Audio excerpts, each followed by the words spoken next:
Következő videóban egy új asztali számítógép összeszerelése látható. A gépépítésnek két oka van, egyrészt az AM3-ra épülő gép főbb alkatrészei, mint az alaplap, processzor, tápegység már 10 plusz évesek, ezért ideje lecserélni őket, mielőtt tönkre mennének.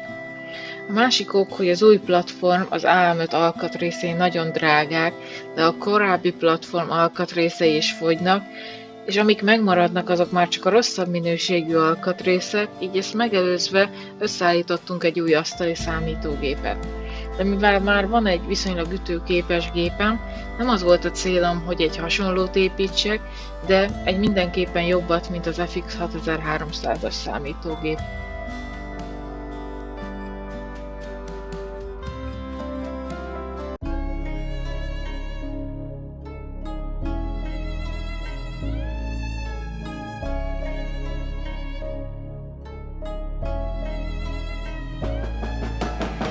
Először ugye a régi alaplapról mindent lehúzunk, minden csatlakozót, ugye a 24 pines alaplapi kábelt, a előlapi, hátlapi, illetve egyéb visszajelző ledeknek a csatlakozóját, a SATA kábeleket, illetve a processzornak az áramellátását szolgáló 4 pines csatlakozót is lecsatlakoztatjuk.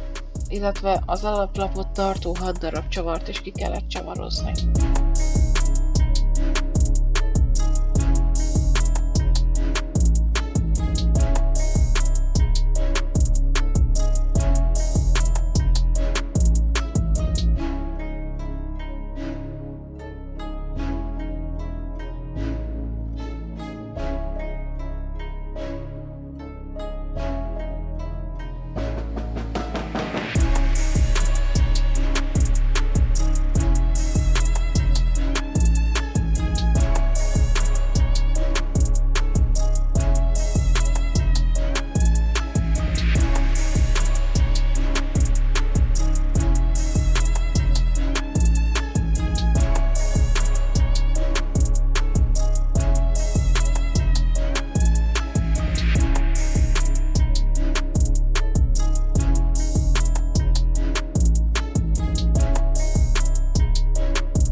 CPU hűtő az AM4, illetve a korábbi generációkkal is kompatibilis.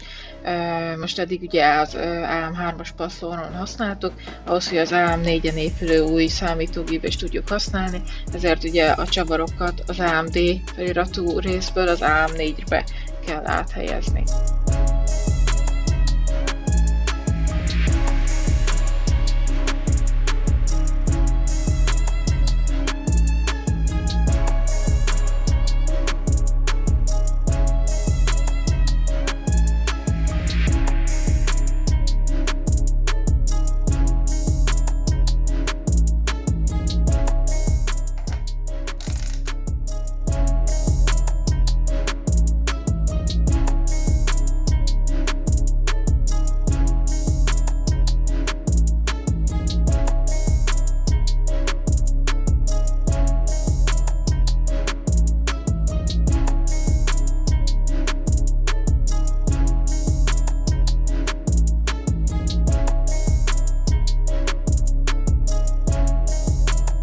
Processzor tüskéket tartalmazó oldalán, illetve a processzor foglalatán is található egy-egy jelölés.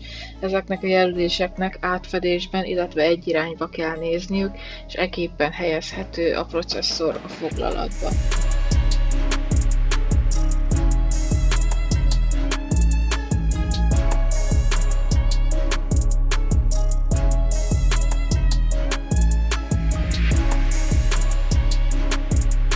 A CPU hűtőt cross pattern-t alkalmazva rögzítjük.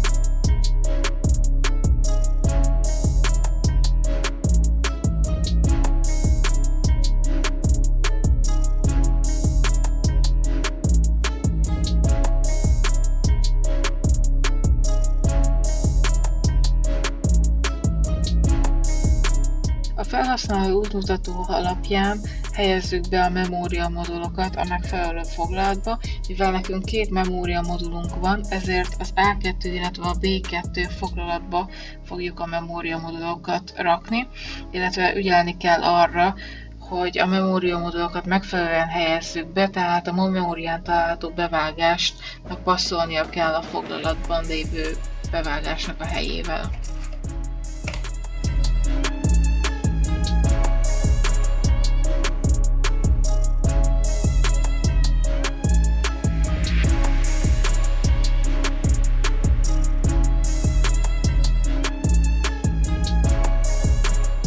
Ezen alkalommal én még nem terveztem a tápnak a cseréjét, de mivel a CPU tápellátása az új alaplapon ahhoz 8 pines csatlakozóra van szükség, és ezen a régi tápegységen nem volt, ezért bátyám tartalék tápegységei közül kerestünk egy méretben megfelelőt, illetve amin található ilyen 8 pines egység.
Ezen az alaplapon már több ventilátor csatlakozó is található.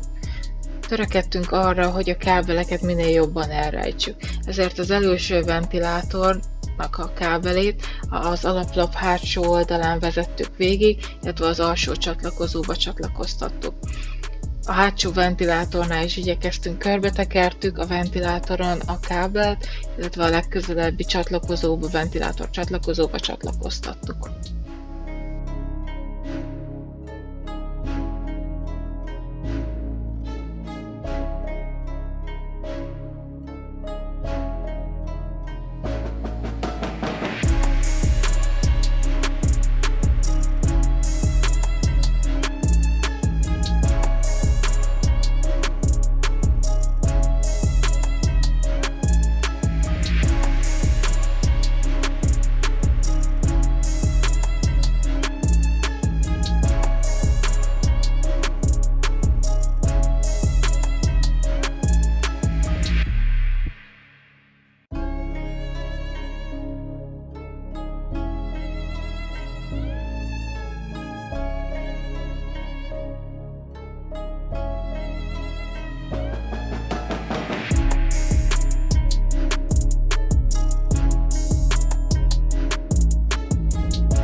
videó végére akkor jöjjön egy nagyon gyors játékmenetbeli összehasonlítás, mekkora a különbség a két számítógép teljesítményét tekintve, de ebből majd lesz egy hosszabb és részletesebb videó is, de azért nézzünk csak így bele. Azt elmondanám, hogy korábban mindig a gameplay felvételeket egy külső kamerával rögzítettem, amiatt, mert egyébként annyira leesett volna az FPS-nek a száma, hogy élvezhetetlen lett volna. Az új számítógép esetében a videókártya szoftverét használtam fel ugye a videó rögzítésére, és 30 megabit per szekundumos bitsebességet állítottam be.